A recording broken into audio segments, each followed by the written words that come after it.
পুরোহিত মশাই, যে মাতাবাড়ি দিঘিতে যে নরমুণ্ড উদ্ধার হয়েছে তারপর থেকেই দেখতে পাচ্ছি দিঘিকে জনসাধারণের জন্য বদ্ধ রাখা হয়েছে, বাস দিয়ে ব্যারিকেড দেওয়া হয়েছে।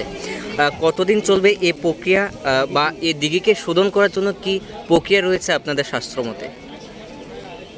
এটা বুধবার সকালবেলা তো এটা পাওয়া গেছে, তো সেই বুধবার দিন থেকে ৪৫ দিন হিসাব করে ৪৫ দিন পরে এটা একটা ভালো দিন তিথি দেখে তারপরে শোধন করতে হবে।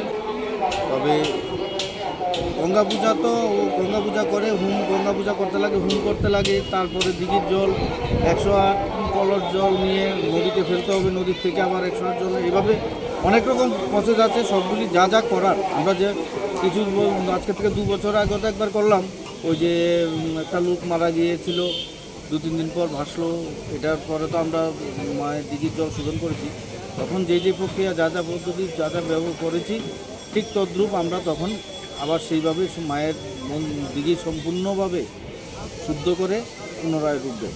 মূলত এই ৪৫ দিন ধরে জনসাধারণের জন্য বদ্ধ রাখা হয়েছে। জনসাধারণ এই কদিন, জনসাধারণ না সবাই এই মন্দিরের জল কেউ স্পর্শ করতে, মানে এই দিঘির জল কেউ স্পর্শ করতে পারবে, মানে অপবিত্র হয়ে গেছে। হ্যাঁ, এটা কেউ স্পর্শ করতে পারবে। আচ্ছা পুরোহিত মশাই, আরেকটা জিনিস, যে আগামী মাসের ১৪ তারিখ যে মাতাবাড়ি থেকে জল নিয়ে মহাদেব বাড়িতে শিবের মাথায় ডালা হয়, তো ছট পূজা যেটাকে বলে, যেটাকে ধরা হয় শ্রাবণ মাসের শেষ শনিবার দিন শিববাড়ির থেকে, মানে মায়ের ভৈরব মন্দির যেটা, ত্রিপুরের ভৈরব মন্দির যেটা, ওই ভৈরব মন্দির থেকে ভারে কাঁধে করে নিয়ে এসে মায়ের কল্যাণ সাগর থেকে জল নিয়ে শিবকে স্নান করানো হয় প্রতি বছর।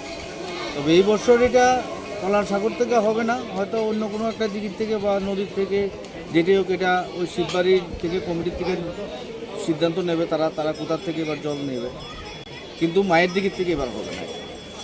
ধন্যবাদ। আপনার নাম? আমার নাম চন্দন চক্রবর্তী।